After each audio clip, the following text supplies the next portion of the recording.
entendimento, o espírito de conselho e de fortaleza, o espírito de conhecimento e de temor do Senhor. Ele terá o seu prazer no temor do Senhor. Não julgará segundo a aparência, nem decidirá pelo que ouviu dizer, mas julgará com justiça os pobres e decidirá com equidade a favor dos mansos da terra. Castigará a terra com a vara de sua boca e com o sopro de seus lábios matará o perverso. O cinto dele será a justiça, e a verdade será a faixa na sua cintura. Que o texto aponta? O texto aponta para um novo Davi, o rei messiânico, suscitado por Deus, ungido pelo Espírito. É disto que o texto está falando, sobre o Cristo, a promessa de Deus. Sabedoria e poder e temor ao Senhor. É isso que ele aponta. E isso nós podemos ler e confirmar em Lucas 4, 18 a 21, que eu não vou ler. Você pode ler esse texto que fala justamente sobre isso. É o início do ministério de Jesus, quando na sinagoga ele lê o texto que fala que o Espírito do Senhor estava sobre ele. Julgar, ele é justo, sem aparência e um governo íntegro. É nisso que o texto está falando sobre quem é este novo rei, quem é ele, esse Messias prometido, que é da linhagem de Davi, que fala justamente do renovo que brotará do tronco de Jessé. O texto de Jeremias diz assim, lá em Jeremias 23, versículos 5 e 6. Eis que vem dias, diz o Senhor, em que levantarei a Davi o renovo justo, e como rei que é, reinará, agirá com sabedoria e executará o juízo e a justiça na terra. Nos seus dias, Judá será salvo, e Israel habitará seguro, e este será o nome pelo qual será chamado Senhor, justiça nossa. Que é importante destacar, porque esse texto usa as mesmas palavras do texto anterior, que nós lemos de Isaías, destacando que Deus é a nossa justiça. O texto de Zacarias 6, 12 e 13, diz assim, e diga-lhe, assim diz o Senhor dos Exércitos, eis aqui o homem cujo nome é Renovo, ele brotará do seu lugar e edificará o templo do Senhor. Ele mesmo edificará o templo do Senhor e será revestido de glória. Ele se assentará no seu trono e dominará, e será sacerdote no seu trono e reinará perfeita união entre ambos os ofícios. Ele aponta para o Messias, para o Cristo, esse renovo, que ele será rei e sacerdote, unindo os dois ofícios, porque até então, ou seja, em toda a linha do Antigo Testamento, nós temos a linhagem dos reis, que veio de Davi, e temos a questão do sacerdócio, que veio justamente de Levi. O que a gente precisa entender é, em Cristo, esses dois ofícios são unidos. E ele aponta o que o texto? Ele aponta para a ordem de Melquisedeque, que era rei e sacerdote. Isto está lá no Salmo 110, Hebreus 7, que fala o quê? Cristo, seu corpo, a igreja, é o templo de Deus que está construindo. Foi o que ele mencionou, que este iria construir o templo. Existem outras referências que falam justamente sobre a questão de restaurar o culto, restaurará o templo de Davi. Tudo isso ele está falando. Então, tudo apontando para quem? Para o Cristo. O que é importante a gente entender? Paulo faz justamente essa referência, confirmando Cristo como este. Lá em Romanos 3, 21 a 26, diz assim, Mas agora, Romanos 3, 21 até o 26. Mas agora, sem lei, a justiça de Deus se manifestou. Nós lemos que Deus é a nossa justiça. Cristo é a justiça de Deus que se manifestou, sendo testemunhada pela lei e pelos profetas. É a justiça de Deus mediante a fé em Jesus Cristo, para todos e sobre todos os que creem, porque não há distinção, pois todos pecaram e carecem da glória de Deus. Alô? Perdão, tinha sumido para mim. Sendo justificados gratuitamente por sua graça, mediante a redenção que há em Cristo Jesus, a quem Deus apresentou como propiciação no seu sangue mediante a fé. Deus fez isso para manifestar a sua justiça, por ter ele, na sua tolerância, deixado impunes os pecados anteriormente cometidos, tendo em vista a manifestação da sua justiça no tempo presente, a fim de que o próprio Deus seja justo e justificador daquele que tem fé em Jesus. Feche os teus olhos, vamos ter uma palavra de oração. Senhor, nós agradecemos. Agradecemos pelo que o Senhor fez em nosso favor. Não porque merecemos, mas porque o Senhor é justo. E mais do que isso, o Senhor se coloca em nosso lugar, para fazer o sacrifício em nosso lugar, para que nós pudéssemos receber da Tua justiça, sermos justos diante da Tua face, não porque merecemos, mas por causa da Tua obra. Nos conduza neste tempo de reflexão, para que a gente possa compreender a profundidade daquilo que o Senhor fez e faz por nós, sem qualquer merecimento de nossa parte. Essa graça revelada, esse amor revelado que nos dá da sua vida, que nos faz filhos, herdeiros das promessas, não porque merecemos, mas por causa da sua graça. Se conosco, conduza neste tempo, de maneira que a gente possa crescer na compreensão e no entendimento da tua vontade. Que a gente vê nos textos de Isaías, Jeremias, Zacarias. Eles anunciam o Messias, o renovo davídico, rei justo, sacerdote e rei, e ungido pelo Espírito. É isso que o texto está falando, é sobre isso que o texto está falando no Antigo Testamento que nós lemos. Em Romanos 3, fala justamente o quê? Da promessa se cumprindo, onde a justiça de Deus oferecida em Cristo pela fé. Ou seja, em Cristo nós temos o cumprimento da promessa, a justiça de Deus sendo realizada e cumprida em nosso favor. Merecemos? Sabemos que não, conhecemos as Escrituras, refletimos sobre isso durante todo este ano, justamente tratando dessa questão. Mas Deus nos acredita a sua justiça. Ele nos faz pessoas justas, porque nós somos bons? Não, por causa de quem Ele é e da sua obra em nosso favor, e é um ato de fé. Precisamos crer naquilo que Ele falou, naquilo que Ele afirma na palavra, para que a gente possa andar segundo essa palavra. Este é o primeiro ponto que a gente precisa lembrar. Os 3 ofícios de Jesus que foi mencionado. Ele é profeta.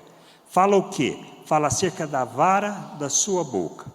Da vara da sua boca, que é a sua palavra. Palavra que julga e palavra que salva. Quando nós lemos no Evangelho de João, Jesus fala sobre isso. Eu não vim para julgar ninguém, para condenar ninguém. Eu vim para salvar. Quem vai julgar são as minhas palavras. Palavras que estão expressas, reveladas, escritas e nos entregues por meio das Escrituras Sagradas. Por isso é importante eu conhecer, porque seremos julgados por esta palavra. E é esta mesma palavra que nos salva e que nos dá vida. E é importante entendermos isso. Guarde isso no seu coração, porque entender isso vai nos conduzir justamente na jornada que nós precisamos caminhar. Ele, como sacerdote, fez o quê? É a propiciação e a mediação, conforme Zacarias 6, conforme Hebreus 7, que nós já lemos aqui sobre isso. Ele é o mediador e é a oferta dele, o sacrifício dele, o se colocar em nosso lugar, que nos traz a nossa redenção. Ele fez isso por nós, revelando o amor de Deus, revelando a graça de Deus. Como sacerdote, ele é o nosso sumo sacerdote, que intercede por nós e é o nosso mediador. Como rei, seu governo é justo, como está em Isaías 11 e Jeremias 23, quando a gente lê. E nós vemos muito, falando disto muito, também no livro de Apocalipse. Ele é o templo, a morada, e através dele que ele constrói o templo. Que templo é esse? A gente já fez esses estudos aqui, que fala justamente sobre isso.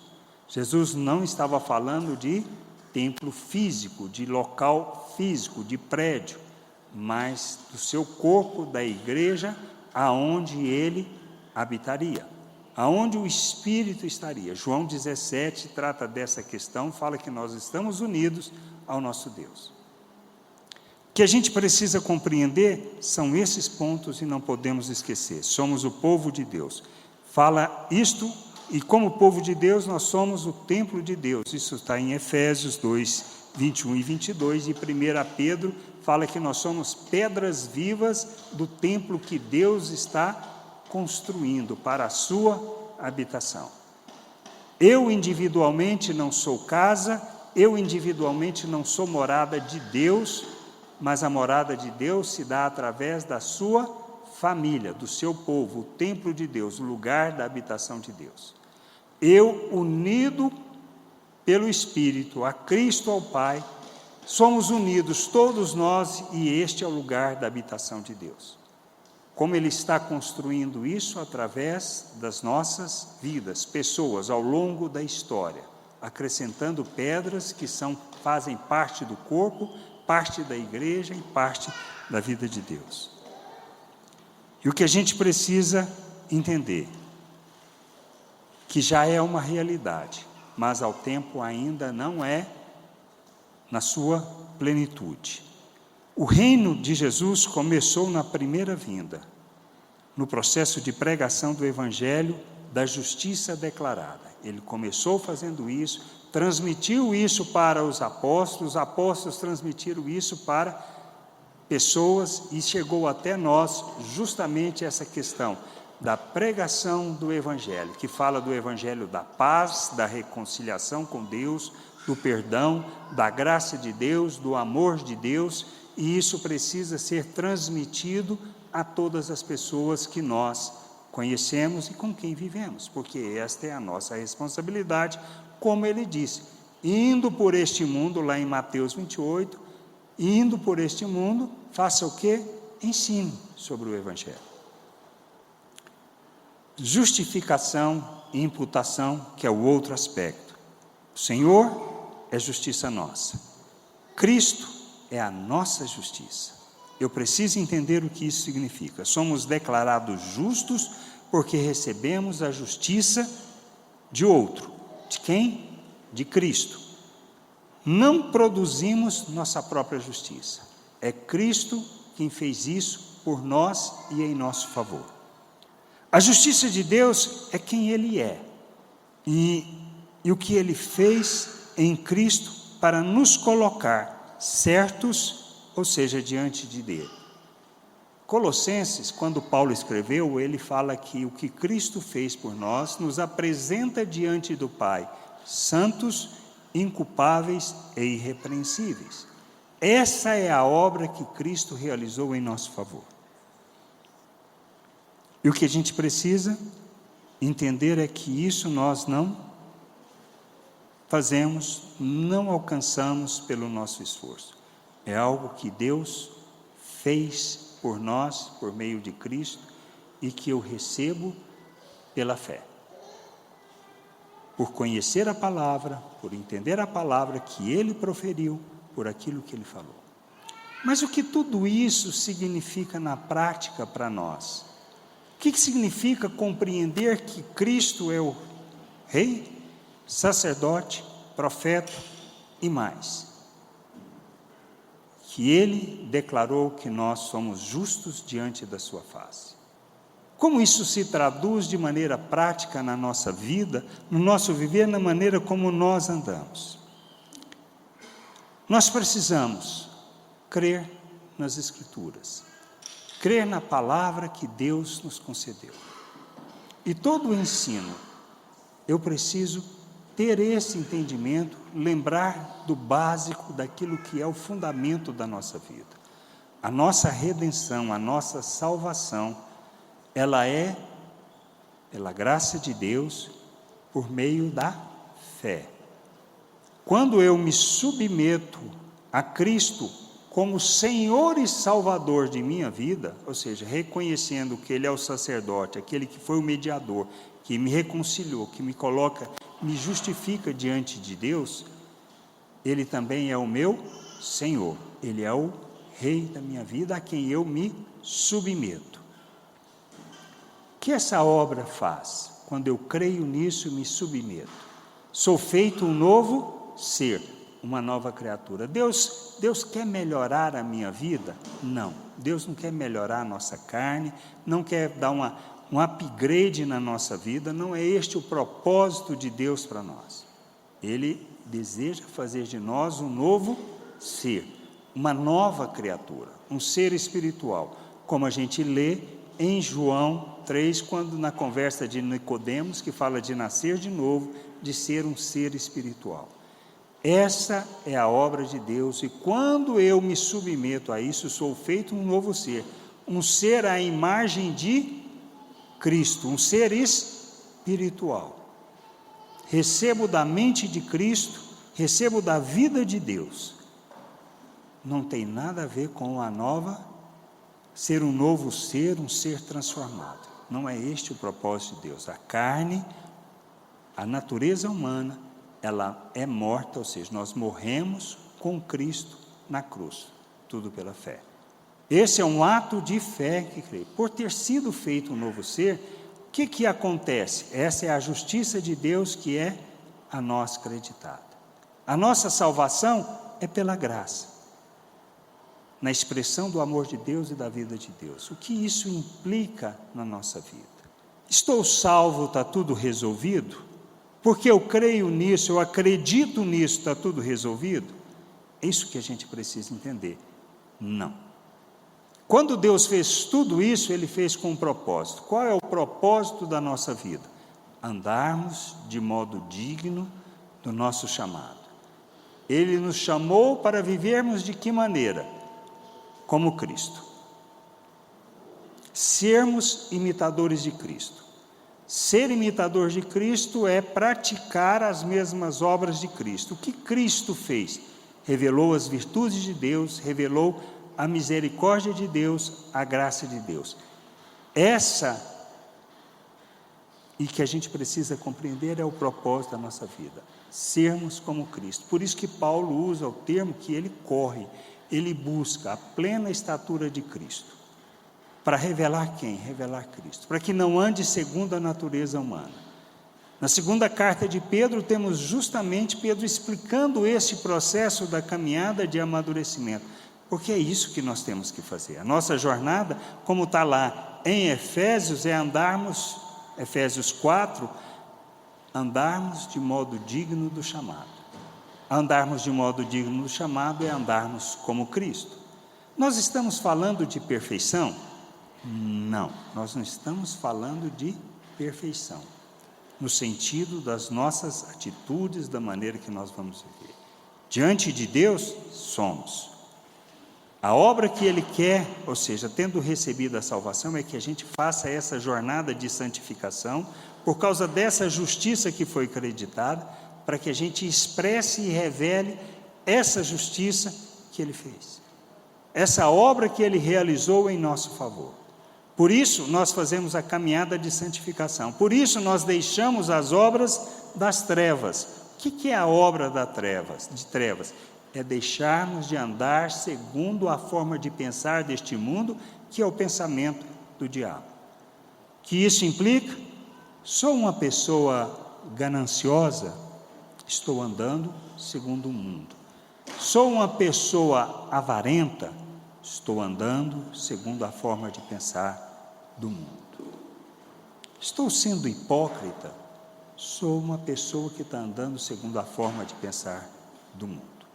Deus nos chama para a gente abandonar tudo isso, nossas hipocrisias, nossas mentiras, nossas falsidades, as nossas relações fundamentadas no interesse próprio. Só mantenho relação com a pessoa porque ela atende o meu interesse, porque a partir do momento que ela não atender meu interesse, já não ando com ela mais.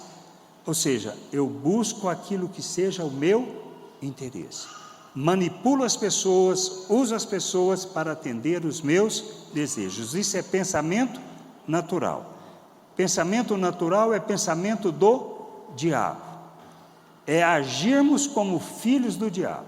O que Deus fez por nós, na obra através de Cristo, acreditando a sua justiça, nos fez um novo ser, para que a gente abandone isso e viva segundo a vontade de Deus. Por isso, Paulo nos chama na carta aos Romanos, no capítulo 12, versículo 1 e 12, ele fala justamente sobre isso, do culto que a gente tem que oferecer a Deus, que é as nossas vidas em favor da sua vontade, e para termos o nosso entendimento transformado. Como é possível ter o entendimento transformado? Através da palavra de Deus. Existe outra maneira? Não. O que pregamos, o que ensinamos, o que falamos, podem ser pontos de partida da jornada que cada um tem que fazer. Uma jornada que envolve conhecer, meditar, orar, buscar na palavra a compreensão daquilo que é a obra de Deus em nosso favor. Porque é pela meditação, é pela oração, é pela leitura da palavra que nós teremos o nosso entendimento transformado. Ouvir nos ajuda? Sim, muito. Mas é suficiente? Não. Por quê? Porque esquecemos. Aquilo que eu leio, no que eu medito, que eu escrevo, eu não esqueço. Isso vai ser fonte para que o Espírito operando na minha vida me conduza nessa jornada de transformação. Porque Jesus falou que mandaria o Espírito para nos ajudar. Ele seria o Consolador. Ele nos lembraria de todas as palavras de Cristo. Agora, como eu posso lembrar das palavras de Cristo se eu não conheço as palavras de Cristo? Eu vi algumas pessoas falarem sobre isso. Então, esses são pontos que a gente precisa pensar. Quero conhecer, quero andar na vontade de Deus, quero compreender a plenitude daquilo que Ele nos chamou para viver, da verdadeira libertação que Ele nos dá, da paz que Ele nos concede, da vida ampla, abundante que Ele nos prometeu.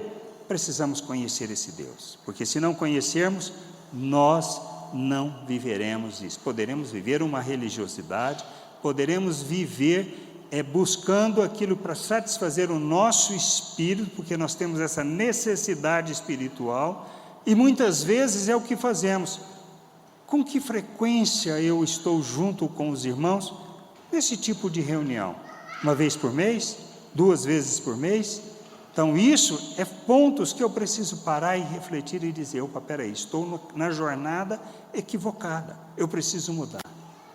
Alguém vai me obrigar a fazer isso? Não, ninguém obriga ninguém a fazer isso. Eu preciso tomar essa decisão. Estamos começando um novo ano. O que eu vou fazer para ser diferente? Para que a minha vida seja transformada, para que eu veja a maturidade na minha vida, para que eu cresça. Não estou falando de sermos perfeitos, não é isso. Por isso eu preciso refletir sobre o quê? Sobre as minhas atitudes, sobre a fala que eu tenho, como eu expresso a justiça, a compaixão, a misericórdia de Deus nos meus relacionamentos. Eu revelo misericórdia, eu revelo compaixão? Ou que eu estou sendo egoísta, avarento, ganancioso e manipulando as pessoas para os meus interesses e usando das pessoas para os meus interesses? São essas coisas que vão fazer a diferença e eu preciso parar. Como estamos começando um novo ano, é hora de parar parar, pensar e dizer assim: como foi a minha jornada nesse ano? Que coisas eu fiz? Quais os compromissos? O que eu amadureci? O que eu conheci de Deus? O que eu aprendi de novo nessa jornada? A primeira pergunta: estou lendo a Bíblia? Eu leio a Bíblia? Não. Acenda a luzinha de que estou no caminho equivocado. Estou talvez no caminho de religiosidade, mas não estou no caminho que Deus me chama para viver segundo essa justiça que Ele acreditou, segundo o novo ser que Ele fez, porque eu tenho um propósito: revelar Deus ao mundo. E o propósito da nossa vida como família é revelar esse Deus ao mundo, revelar a sua graça, revelar a sua misericórdia. Se não estamos fazendo isso, precisamos repensar. Temos falado mal uns dos outros? Temos praticado mal contra o próximo? Você já parou, você tem esse hábito de parar no final do dia e pensar assim: o que eu fiz hoje? O que glorificou a Deus e o que desonrou a Deus nas minhas atitudes, nas relações, nas atitudes que eu tenho dentro de casa, com os colegas de trabalho, na rua? Estou sendo um testemunha fiel que revela a luz, ou estou fazendo o que todo mundo faz? Nós somos chamados para viver contra essa cultura que existe no mundo. Nós não somos chamados para viver o mundo. Nós fomos separados por Deus para viver o reino de Deus na terra. Por isso nós não podemos viver segundo as mesmas práticas, as mesmas atitudes. E santificar é justamente eu compreender isso, afastar dessas coisas, deixar essas coisas. Por que eu posso deixar? Porque o meu Deus, quando fez a sua obra em meu favor ou em nosso favor, Ele nos capacitou para rejeitarmos essas coisas, para que a gente viva essa justiça expressando, revelando Cristo às pessoas.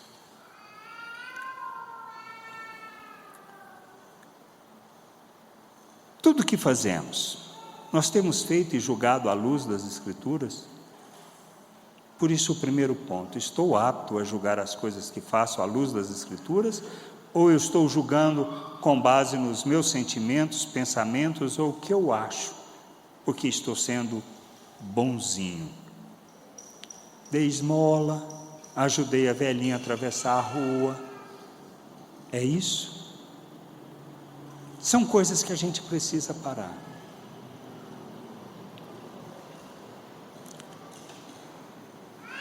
E aí fica a pergunta: vivemos em obediência? Obediência à palavra? Ou demonstramos a rebeldia e insistimos em praticar as mesmas obras que fazíamos quando não conhecíamos a Deus? A gente precisa entender, ser rebelde não é eu declarar isso em alto e bom tom com relação a Cristo. É a atitude que eu tomo com relação àquilo que Ele fala. Se eu não busco conhecer a Deus, estou sendo rebelde, porque eu preciso conhecer. A oração que Jesus fez, e esse foi o que Ele fez lá em João 17, no versículo 3, Ele fala que a gente só vai conhecer, experimentar da vida, quando nós conhecermos a Deus e a Jesus Cristo, a quem o Pai enviou. Se não conhecermos, nós não desfrutaremos da verdadeira vida que Deus prometeu. Então sou rebelde, tenho sido rebelde naquilo que eu tenho feito. Qual é o meu compromisso então? Fica aí, em conhecer e compreender a vontade de Deus. O que fazemos? É para o Senhor? Ou as nossas vidas têm sido fundamentadas na reclamação? Reclamação das situações, das dificuldades em casa, reclamação no serviço, do patrão, do chefe que é triste, e dos colegas que são difíceis. reclamação do trânsito caótico e xingamos as pessoas na rua? Fechamos uma pessoa se estamos dirigindo? Isso são atitudes o quê? De quem não conhece a Deus, de quem ainda não compreendeu. Pode ter entendido a salvação pela graça, mas não entendeu que ainda tem uma jornada para revelar Deus no mundo. E se estamos andando de maneira a reclamar da vida e das situações da vida, nós ainda não entendemos de fato o nosso papel. Não entendemos o que estamos aqui para fazer e a quem temos que revelar. Por isso, nosso empenho é para ser luz e ensinar os outros a viver segundo a vontade de Deus, ou a nossa vida tem sido só trevas? Com dinheiro, com tempo, com a palavra, somos generosos? Como o Igor comentou aqui, né? O jovem decidiu não seguir Jesus porque Jesus simplesmente disse para ele: vá, dê tudo que você tem aos pobres. Jesus estava preocupado com o dinheiro? Não. Jesus queria mostrar para ele que, embora ele obedecesse toda a lei, e ele obedecia toda a lei, o coração dele não era de Deus. O coração dele estava preso às coisas desta vida. E é isso que a gente precisa refletir: aonde está preso o meu coração? E nos relacionamentos, nós julgamos pela lei da religiosidade ou somos capazes de revelar misericórdia e compaixão? Eu meço os outros pela minha religiosidade?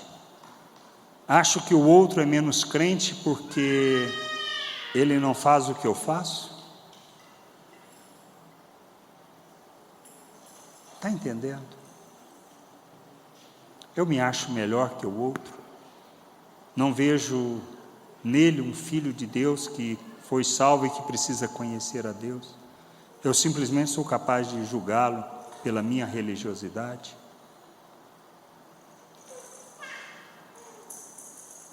Por isso nós precisamos viver por essa justiça declarada por Deus em nosso favor. Eu viver por isso, crer nisso, caminhar nisso é que vai me levar a um processo de abandonar as trevas e revelar a luz que nós somos chamados para viver. Como eu faço isso? Pelas Escrituras. Começo por onde? Se você nunca leu, Novo Testamento. Se você não leu ainda nada, não sabe nenhuma, começa pelo Evangelho de João. Depois vai ler as cartas de Paulo. Você vai ler 2, 3 e você vai ver que o assunto é o mesmo. As questões colocadas podem ser diferentes, pessoas diferentes, mas os problemas são os mesmos. São diferentes dos nossos? Não. São as mesmas lutas que nós temos, são os mesmos problemas que nós temos, as mesmas dificuldades que nós temos. A falta de respeito, a falta de honrar uns aos outros, a falta de glorificar a Deus na vida do outro. Porque desprezamos o outro, porque não tratamos o outro com o respeito que ele merece e que Deus já acreditou a ele. Porque eu me acho melhor do que ele. É nisso que a gente precisa aprender, largar tudo isso, abandonar tudo isso, para vivermos essa plenitude dessa justiça que é acreditada. E aí fica a questão: quando eu falho, quando eu peco, vou usar o termo falhar, porque nada mais é, nada menos é quando eu peco. E normalmente a gente peca é contra as pessoas. O que eu faço? Vou dar um jeito de fazer mais serviço para Deus para compensar o meu pecado? Ou eu vou fazer o que eu preciso fazer, que Deus me chama? Porque quando eu peco contra as pessoas, eu tenho que chegar e pedir perdão. Simples atitudes, pequenas coisas, que pode transformar todos os relacionamentos que a gente tem. Depende do que o outro está fazendo? Não.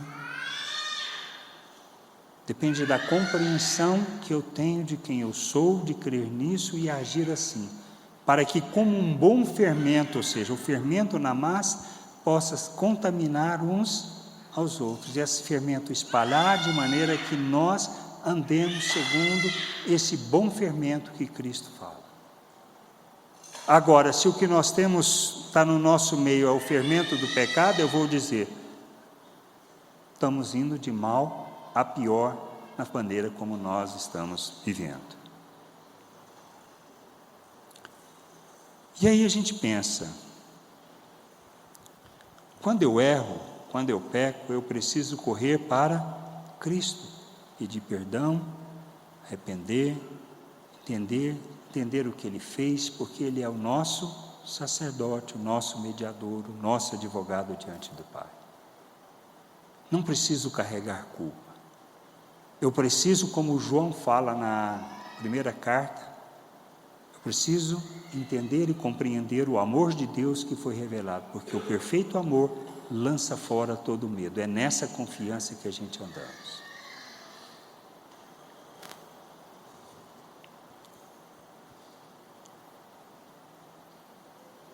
O que a gente precisa compreender eu preciso obedecer aquilo que Cristo fala, mas qual é o propósito da minha obediência? Se eu faço com o intuito de alcançar favor, alcançar benefício de Deus, a recompensa de Deus, eu estou fazendo com um espírito religioso.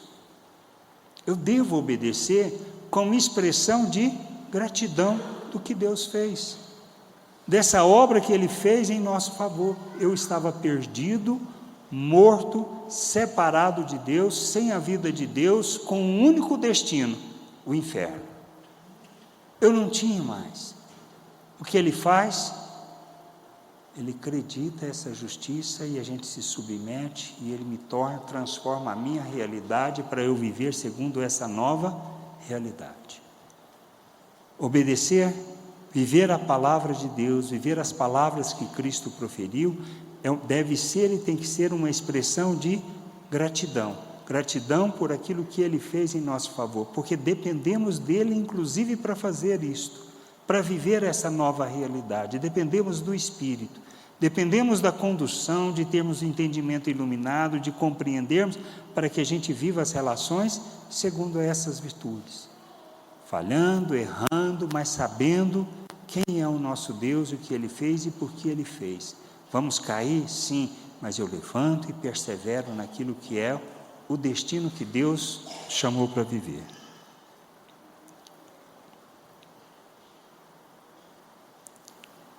Nós precisamos enxergar, cada um, que todos nós somos pecadores justificados pela fé. Não tem ninguém melhor que ninguém, não tem ninguém mais bom que ninguém. Somos pecadores, vamos errar, vamos pisar na bola, vamos cometer pecado, mas Deus nos chama para viver o reino de Deus, para crescermos, para ajudarmos. É o que está lá em Efésios. Ele distribuiu os dons para que haja o crescimento, para que haja o amadurecimento, e a jornada de andar junto é para isso, para que a gente possa crescer neste processo, entender o que a gente tem que fazer, que é revelar o amor de Deus. Olha, o que a gente precisa compreender, basicamente, se traduz neste aspecto. É o que vai revelar a maneira como eu ando, como eu falo, como eu expresso as virtudes de Deus, é que vai manifestar a minha maturidade. A maturidade, ela vem pelo conhecimento, pelo ato de fé e pela obediência, expressando gratidão, não obrigação. Entendendo que o Senhor, tudo o que Ele prometeu, Ele vai cumprir, vai realizar. E se a gente lê o livro de Apocalipse, a gente vê todas as promessas se cumprindo, tudo aquilo que Ele falou, mesmo diante das lutas, mesmo diante dos problemas, mesmo diante das dificuldades que a gente enfrenta, nós precisamos perseverar, porque aquilo são promessas verdadeiras. E aí a gente começa a ler, observar os detalhes, como a gente fala, olha, tem a batalha do Armagedon, que está falando lá em Apocalipse, mas vai ter a batalha? Se você ler, não. Eles juntam para a batalha, mas a palavra do Senhor é suficiente para acabar com tudo.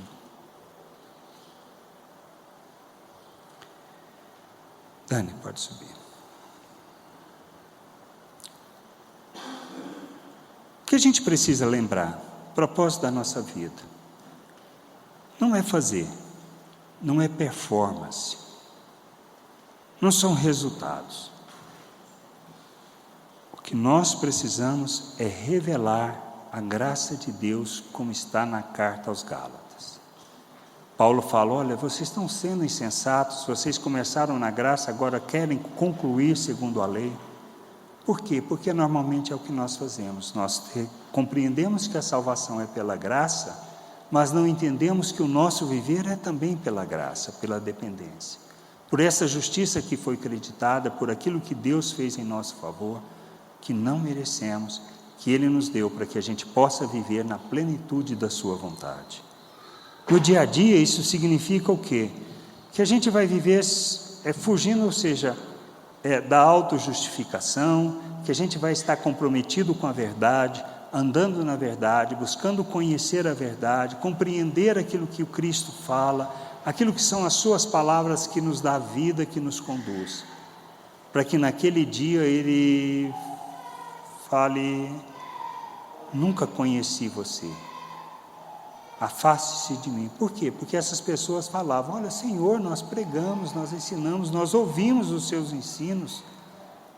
Jesus fala para eles o quê? Olha, nunca conheci vocês.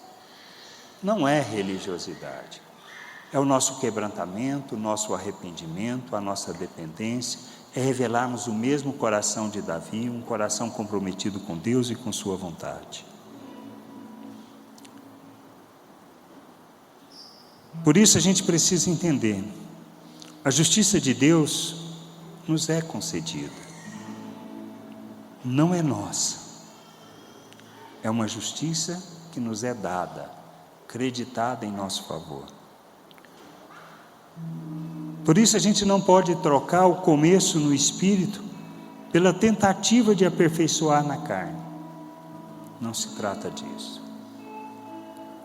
Não podemos manter a nossa rebeldia diante do Senhor. Não podemos achar que está tudo bem viver como estamos vivendo, porque cremos que a nossa salvação é pela graça. Temos um compromisso, precisamos obedecer, por gratidão. Precisamos revelar Cristo, porque tem pessoas que precisam conhecer Deus. Somente nós podemos revelar Deus. Deus não vai aparecer para as pessoas, Ele pode até aparecer quando nós estamos falhando no nosso propósito de vida. Nós temos a responsabilidade de revelar Deus às pessoas, revelar quem Ele é, revelar o Deus verdadeiro, revelar o seu amor neste mundo. Por isso a gente precisa sempre olhar que o caminho é sempre o mesmo: cruz, fé, graça, do início ao fim da nossa vida. Se a gente acha que vai melhorar a situação, que vai ser diferente, não vai. E o mais difícil é compreendermos que muitas vezes o outro não faz, é porque ele não enxerga. E se ele não enxerga, é porque a responsabilidade é minha. Não estou sendo a luz que ele precisa que eu seja na vida dele, para que ele possa buscar Deus, conhecer Deus, como Deus deseja ser conhecido, para que a gente possa revelar esse Deus ao mundo. Porque se não estamos sendo diferentes do mundo, estamos perdendo o nosso tempo neste mundo.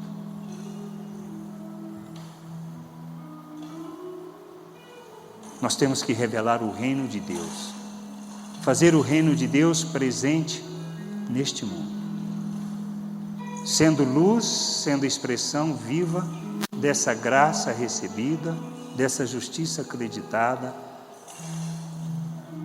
e somos chamados para servir esse Senhor que é o nosso Rei, Cristo, nosso Salvador. E devemos revelar sempre a gratidão por tudo que Deus fez e tem feito por nós. Por isso pense, novo ano, novos compromissos. Nós chamamos as pessoas para ler a Bíblia esse ano. Quantos leram? Você responde. Você leu? Você se comprometeu com a leitura? Não foi nem com a meditação, com a leitura. Para que isso possa fazer diferença, para que isso possa transformar o nosso entendimento. Amém? Deus não nos rejeita por causa dos nossos erros, dos nossos pecados. Nós somos rejeitados porque nós rejeitamos a palavra de Cristo. Porque essa justiça creditada não se trata de merecimento, não se trata de competência e nem de nosso esforço, mas do amor e da graça de Deus revelada a nós. Se queremos conhecer esse Deus, desfrutar da vida, precisamos conhecer esse Deus, e só conhecemos esse Deus por meio da sua palavra. Feche os teus olhos, vamos ter uma palavra de oração. Senhor, nós somos gratos por ter iluminado o nosso entendimento e compreendermos o que o Senhor fez por nós. O Senhor fez em nosso favor, não porque merecemos, mas por causa do teu amor tão grande em nosso favor. Amor revelado em Cristo, que se ofertou em nosso favor para ser um mediador, para ser um sacerdote, o próprio sacrifício em nosso favor, para que nós recebêssemos de Ti a vida, o perdão, para que fôssemos feito um novo ser, uma nova criatura, para andarmos na Tua presença. Desperta em nós, Senhor, um coração que possa buscar compreender a sua vontade, que a gente possa se empenhar na buscar e compreender aquilo que seja o teu propósito para as nossas vidas, para que a gente seja a luz neste mundo, a expressão viva de Cristo, de maneira que o mundo conheça o teu reino, conheça a tua vontade, conheça a tua glória. Nos conduza nessa jornada, por meio do teu Espírito, na dependência do teu Espírito, na capacitação recebida do teu Espírito, para que a gente honre, glorifique o teu nome neste mundo, sendo a luz que nos chamou para sermos, para expressarmos as tuas virtudes, manifestarmos o teu amor nas nossas atitudes, para que as pessoas vejam o Senhor através das nossas vidas. Somos gratos, Senhor, pelo que o Senhor fez, e nos conduza nessa jornada para que a gente cresça, amadureça e revele o Senhor ao mundo. Nós oramos no nome de nosso Senhor Jesus Cristo, Senhor da glória. Amém. Queridos, vão na graça de nosso Deus, no amor do Filho, na comunhão do Espírito. Tenham uma boa semana. Celebrem a virada de ano com alegria, com moderação, glorificando a Deus em todas as coisas. Deus os abençoe, um bom ano novo, tá? E se alguém não tem lugar, que está sozinho, não tem como celebrar, procure, que alguns vão estar fazendo várias celebrações aí, estando andando junto, tá? Celebrando esse momento. Deus os abençoe, uma boa semana.